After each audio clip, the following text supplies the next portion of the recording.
Wichita Sedgwick County EMS Office of the Medical Director presentation is entitled The Medication Administration Cross-Check and subtitled Implications for Sedgwick County EMS. It was prepared in March of 2012.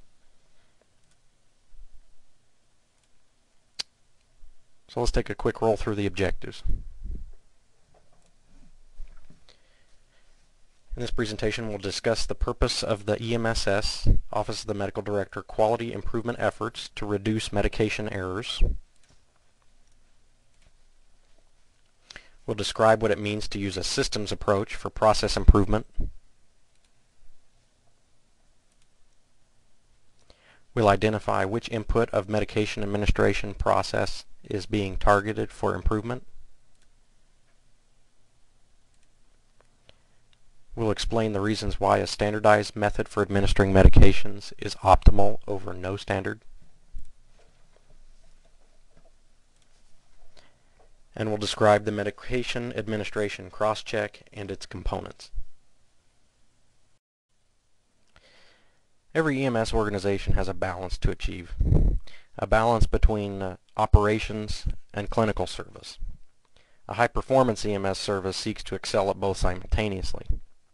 And back in 2009, we began to look at our organization through the filters of various operational parameters such as response time reliability.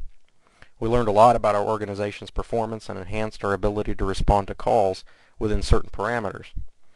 This was certainly an uncomfortable change for many, as most change is, but it was necessary for good reason. First of all, it allows us to benchmark our performance against other EMS services. It enables us to achieve greater efficiency and get more bang for our buck. And once we brought the service into control, regularly meeting our response time parameters, it really serves to indemnify our organization. It makes it very difficult for others to compete.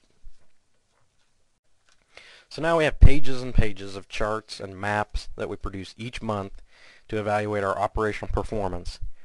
In fact, one monthly report is somewhere around 40 pages worth of information, and it takes about 3 to 4 days to produce. But only a few metrics are in place that we have to evaluate the impact of our clinical services on patient outcome. You're starting to see some additional information published regarding sentinel events, safety concerns, near misses, and incidents, and we're now also beginning to measure some of the critical aspects of our clinical care as it pertains to patient safety and outcomes. However, as you can imagine, clinical performance information is also sensitive information. It's very difficult to benchmark one service against another because either nobody wants to show their dirty laundry, or they might not even be looking and measuring their clinical performance, or they're under the false impression that they're doing very well. But because it's imperative that we simply don't react to anecdotal information, we're now collecting and compiling information on medication errors so that we can identify trends and determine what our processes are currently capable of producing and anticipating what we can expect in the future if we change nothing. Further, we seek to understand exactly why it is that we're making errors and how we can make improvements using a systems approach. Now, whenever you hear the phrase systems approach, you should understand that the speaker is referring to all the inputs of any process, which include people, methods, machines, materials, measurements, and the environment. In fact, in the context of crew resource management, quality improvement, and patient safety, the term errors actually mean correctable shortfalls in leadership, teamwork, task allocation, communication, situational awareness, and decision making, which represent the root causes of harm. There's been a significant amount of information published pertaining to the understanding of human error, quality improvement, safety engineering, crew resource management, high reliability organizations, etc., that describe the key elements for developing systems to improve patient safety.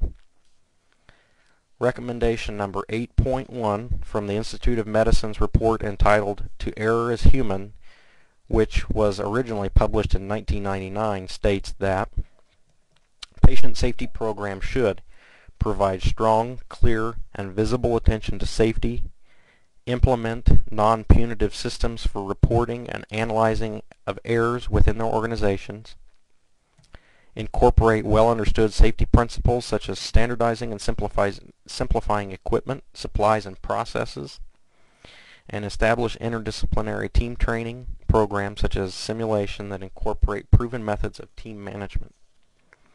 The important concept throughout all the information is that the dependence on working memory during a dynamic situation which is fraught with ambiguity and uncertainty and time compression is not supportable to the extent that we only need to rely on people to ensure safety. Sedgwick County EMS and the OMD recognize that in order to be effective at medication error reduction, the requirement of a verbal verification procedure would have to require a standard method by which medications are given, capture frequent types of errors that are being reported and demonstrated throughout the credentialing process, and it would have to be practical in its field application. So, Sedgwick County EMS requested time from the OMD to study the issue and develop a realistic and practical standardized procedure that would accomplish these goals. So, how are we doing at Sedgwick County EMS?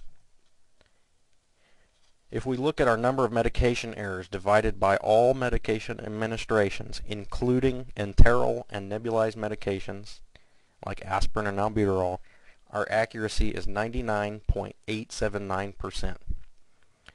Sounds good, but that's actually 13,600 defects per million. We generally do not make or do not know about medication errors with enteral medications or nebulized medications. So if we want to look at the number of IV medication errors against the total number of parenteral medication administrations, our accuracy actually drops to 99.703%. Well, is this good?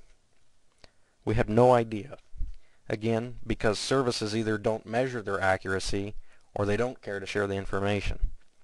What I can tell you is that it means is that we can expect to have up to 4 medication errors every month that are due to the way our processes are designed. In other words, if we change nothing and just continue to hope that things will get better and to tell people to be more diligent, even if we start beating people with hammers, this is what we can expect month after month. So do we believe that remediation is all that's necessary to improve our success? Well, that would be the easy solution. Unfortunately, what we know, and as we described in our September 2011 town hall meetings, is that we simply cannot use this to close the gap. Medication errors occur because of human error, not because of intention. I'd like to read a brief excerpt from the book entitled Human Error by James Reason, which was originally published in 1990 and was heavily referenced by the Institute of Medicine in their report. While it's true that a small portion of errors are random, most errors take systemic forms that are rooted in generally adapted cognitive processes or ways of thinking. Such errors are an intrinsic part of mental functioning and cannot be eliminated by training, no matter how effective or extensive the program may be. It's now widely held among human reliability specialists that the most productive strategy for dealing with active errors is to focus upon reducing the opportunity for errors to reach the patient by recognizing errors in production and trapping them through defenses and redundancy, as well as controlling their consequences rather than striving for their elimination.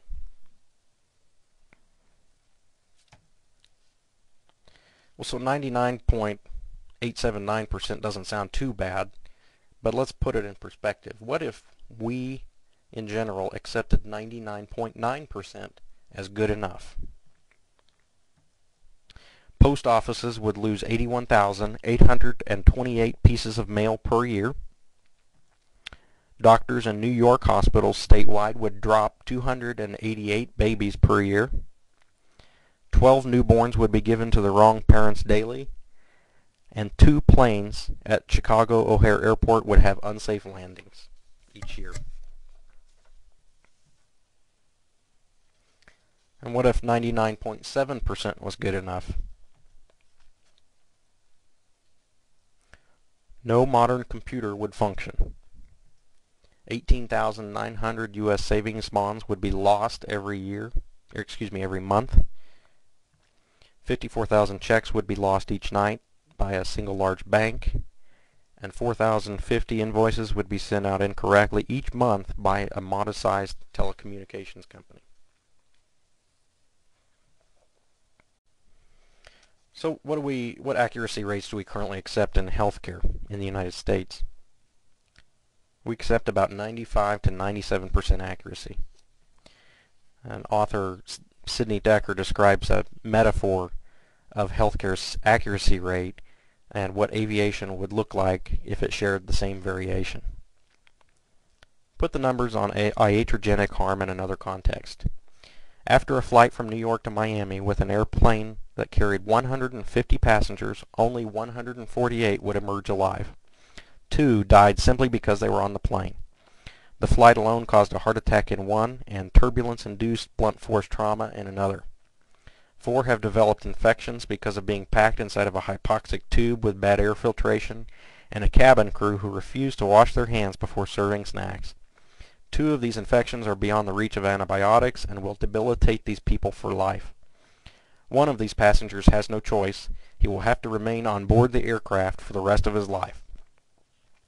2 passengers have been poisoned by badly mixed $7 cocktails, which caused permanent liver damage in one and stripped the lining of a person's stomach in another. 1 has lost his leg from the hip down unnecessarily because he got trapped in the front seat in front of him, and another passenger has suffered permanent brain damage because of oxygen supply problems near her seat. 1 child was electrocuted because of a short in the entertainment electronic circuit box mounted near her left ankle. Now imagine what the arrivals gate would look like. What would the scene look like?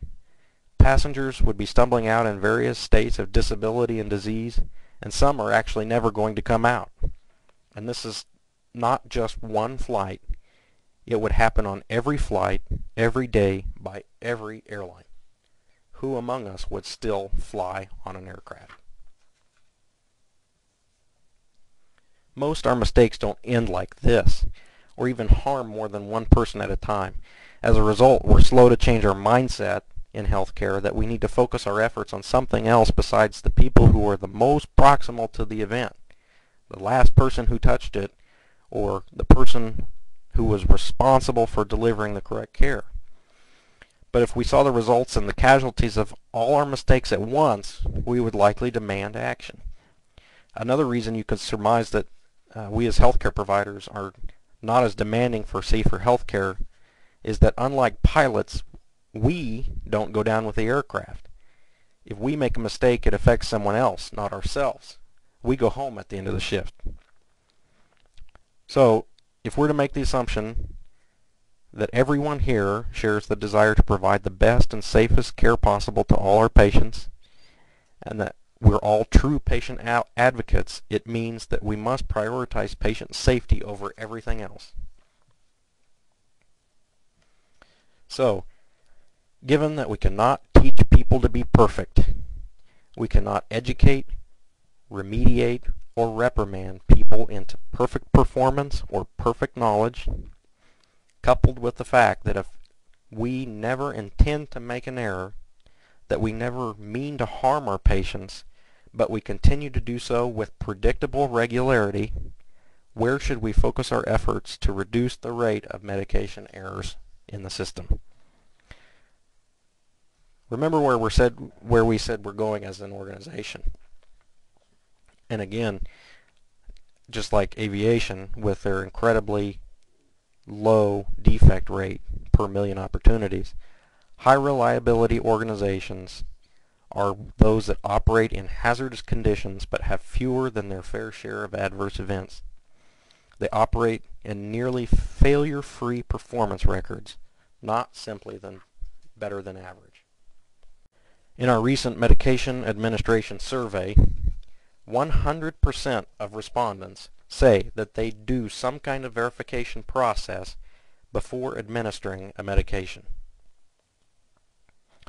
So what sense would it make to issue a memo mandating to people to do something that they already believe that they do? 64.2% of respondents indicate that they perform some kind of verbal verification process with their partner in some form or another. But 40% of the respondents indicate that they've made a medication error.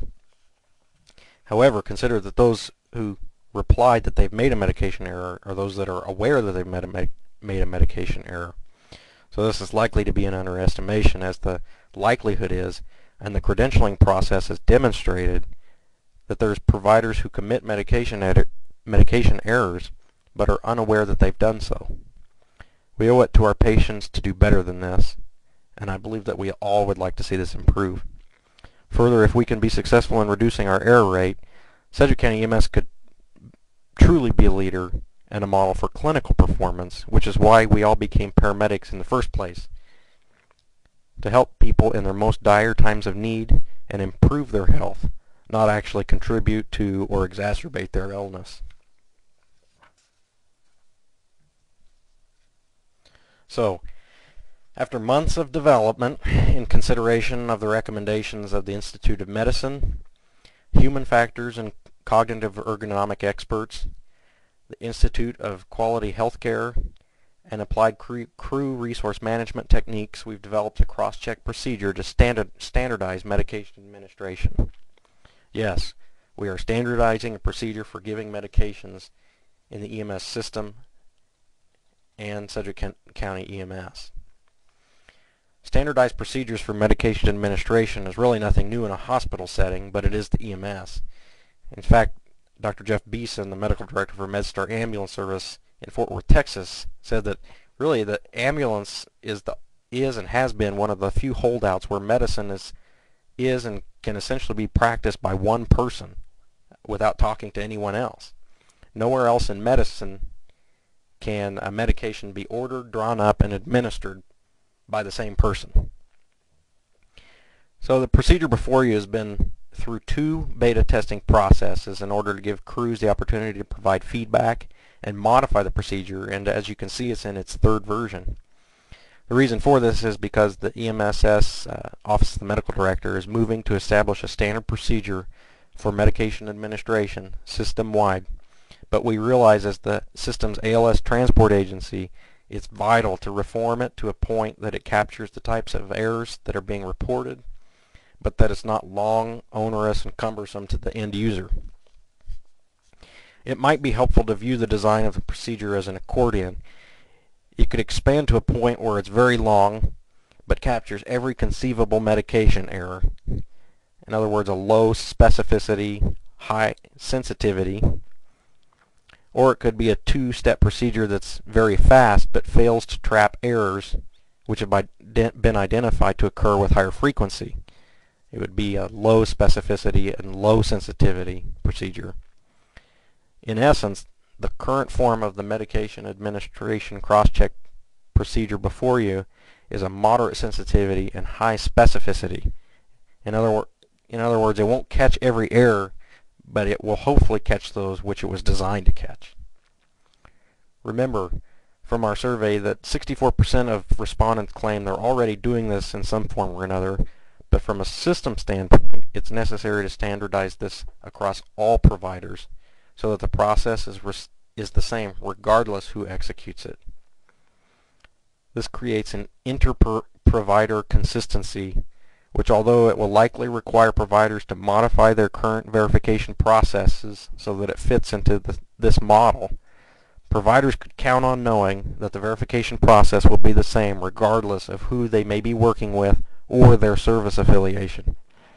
This process will not only be taught to current providers in the system, new hires in their orientation process, but also to paramedics in their primary education through the local community colleges as well. So let's take a closer look at the characteristics of the procedure. The top portion of the card is the actual cross-check procedure. It's a 2-person verbal verification procedure. It contains specific error traps such as volume and concentration verification. It's brief. It takes about 20 seconds to complete. simple, essentially requiring provider 2 to only remember 2 questions, and provider 1 to say out loud what he or she intends to do. And since a medication cannot be given without completion of this cross-check, and it is only through provider 2's concurrence that the cross-check proceeds, it really creates a mechanism by which only provider 2 really authorizes the medication administration. It inserts another person as a barrier between error and the patient. Remember that we're striving to develop a system where patients are always more than one human error away from harm. And it creates a pause point before we carry out a treatment that has the potential to cause harm. The bottom portion of the card describes some of the other characteristics and expectations of the procedure and its execution. The first point offers an example of how you could inform your patient what you're doing so that the patient has some kind of understanding of what's going on. It states, if necessary, inform your patient, I'd like to or I'm going to give you a medication for whatever. Excuse me while my partner and I perform a quick check for your safety. The bottom portion also indicates that if a discrepancy, disagreement, or need for clarification is encountered at any step in the process, it has to be resolved prior to continuing the cross-check. It also states that essentially only provider 2 can authorize administration of the medication by design of the procedure. And it describes that the medication administration cross-check must be completed in its entirety prior to the administration of any parenteral medication, which means IV, IM, IO, or rectal. This again is for the time being, with the likelihood that this will eventually be a requirement for all providers in the system, including first responders and EMTs of the fire departments. It states that if there's an interruption or change in the patient condition of any kind, the process must be reinitiated by provider 1, and that if a diluent is used, the vial for the diluent should be visualized by provider 2 as well.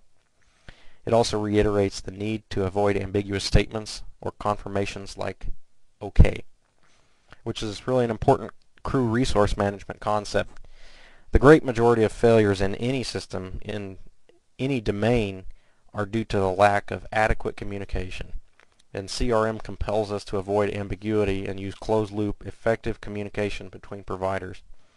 Our own internal investigations into medication errors and near misses have revealed that good communication can stop an error in production, and the lack thereof can allow an error to occur. At the bottom, what we see is labeled as a red rule of medication administration.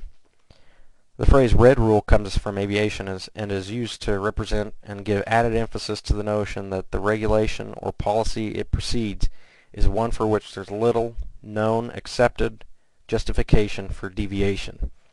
That there are very few and rare cases that may be seen as a justifiable violation. Also that a violation of a red rule likely requires a conscious disregard, not likely to be of the human error variety. This rule has been deemed important enough by the medical director that it's been classified as a duty to avoid causing unjustifiable harm.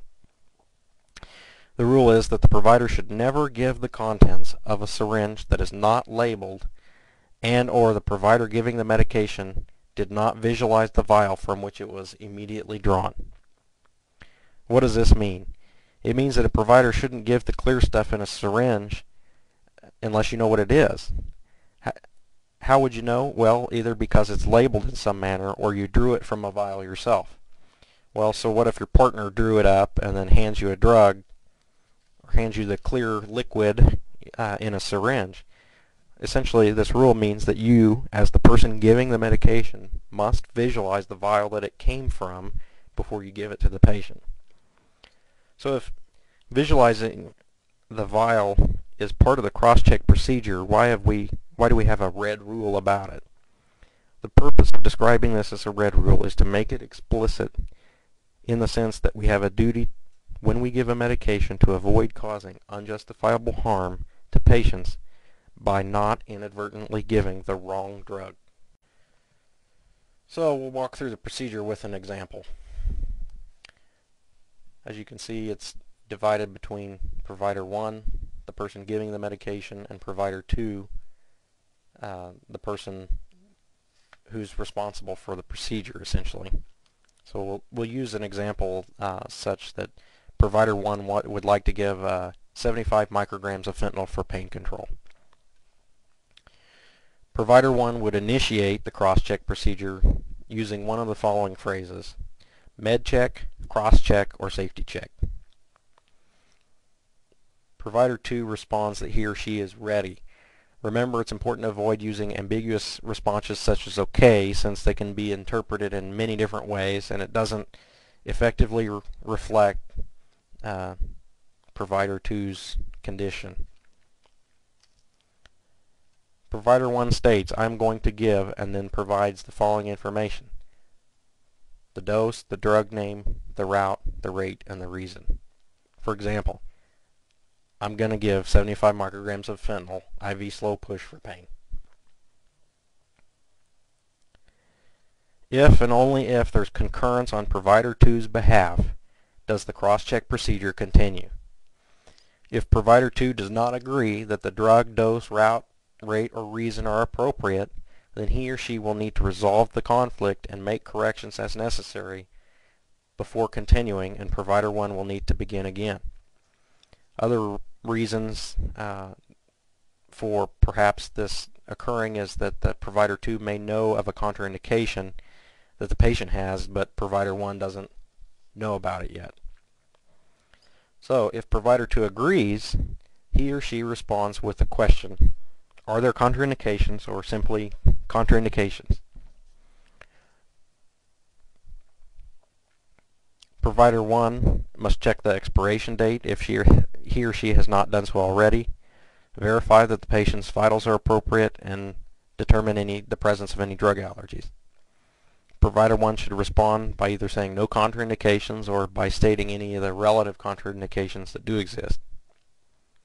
Again, if there's concurrence, provider 2 responds with a question: what's your volume, or simply volume. Provider 1 should state the drug concentration, the volume he or she intends to deliver in milliliters, and should show the vial to provider 2. Also, if there's a diluent necessary, that should be shown to provider 2 as well. So, following our example, the provider 1 would state, I've got 50 micrograms of fentanyl per ml. I'm going to give 1.5 milliliters. Again, if there's concurrence and a positive visual verification, provider 2 should respond with the phrase, sounds good, I agree, and the order to give it in some form or another. Again, avoiding any ambiguous words like okay. The following is a video presentation produced by the EMSS Office of the Medical Director demonstrating the use of the medication administration cross-check procedure. They kind of feel like it made me look stupid or feel incompetent for one reason or another. And really, in response to this, I ask you to consider where does this argument come from? Whose argument are we making? Are we making the patient's argument? Do we think a patient would ask us not to do this procedure because he wouldn't want us to feel bad or think it might make us appear incompetent? If we were on board an aircraft, would we tell the pilots that a pre-departure checklist isn't necessary because we're sure that they know what they're doing and that we don't want them to appear incompetent to the other passengers? Is it worse than how we appear when we've actually made a medication error, or would we rather tell an ER physician that we've overdosed a patient or given the wrong drug? In essence, whose needs do these questions really pertain to? The providers or the patients?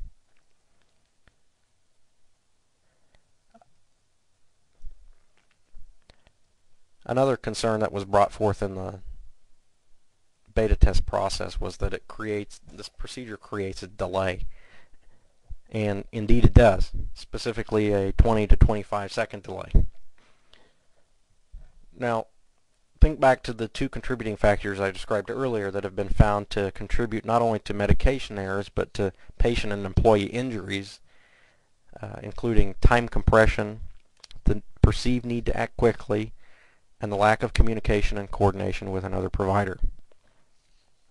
We have evidence, not just theory, that demonstrates by slowing down, communicating, and acting in a more deliberate manner, providers in our system have prevented medication errors, where the lack thereof has allowed errors to occur. And I know as paramedics it's counterintuitive to accept that slow is smooth and smooth is fast.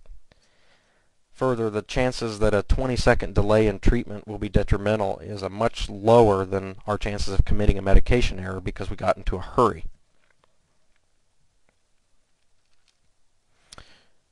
As you see in this chart, 93% of our patients are code yellow or less. And the argument could be made that a pause point really for verification purposes is not likely to be detrimental in these cases. And for time-critical code reds, it's even more important that our interventions are correct. In these situations, there's a much higher likelihood that we'll make mistakes because we trade expediency for accuracy, because we get in a hurry. Patients need the right drug slower than they need the wrong drug faster. Ask yourself, if you're truly patient-focused, patient-centered, and patient-driven, do I, as a provider, have 20 to 30 seconds to ensure a safe outcome? If the answer is no, then we're not truly living by our core values, the first of which is safety, another of which is customer accountability.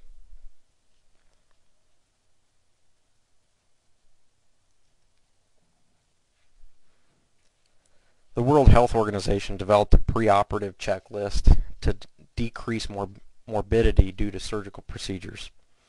And skepticism prevailed in hospitals and continues when hospitals begin to adopt these processes and procedures. In one survey, 20% of respondents thought that they didn't think this checklist was easy to use. They thought that it took too long, and they didn't think it had done anything to improve patient care. However, when those same people were asked, if you were having an operation yourself, would you want this checklist to be used? 93% of them said they would. As I said before, near-miss reports and our investigations into medication errors that have occurred revealed that a verbal verification process will trap an error in production, and that failure to do so has been shown to allow the trajectory of an error to penetrate through to the patient. And we know the procedure is not perfect, and we're not under any false impression that this will be the single solution to all our medication error problems. We only wish it was that simple. As with the beta test groups, we'll need constructive feedback. Understand, though, that this will not be going away. Remember the original mandate from the medical director that there be a standard verbal verification process to occur prior to the administration of any medication. However, because we're patient-focused, patient-centered, and patient-driven, we understand the criticality that this process be as effective as we can make it. It is very likely, and we anticipated that as it became safe to report medication errors, that the number would actually go up, and indeed it has. However, because our mission is to provide quality health care, it's incumbent on all of us to be willing to change our practices to achieve that mission. EMS is healthcare, and healthcare is dynamic. What a paramedic student learns today in primary education will likely be obsolete in 5 years. And the person who said that is Dr. Brian Bledsoe, the author of the paramedic textbook. Learning to be a paramedic is a daily process. Amateurs are people who train to get it right, and professionals train so that they never get it wrong. Ultimately, our clinical practice will be shaped by what the community demands at the directive of the system medical director. However, because we're focused on the patient and we center all of our activities on them, we as an organization understand why it's important to ensure that our patients receive the safest and highest quality health care we can deliver.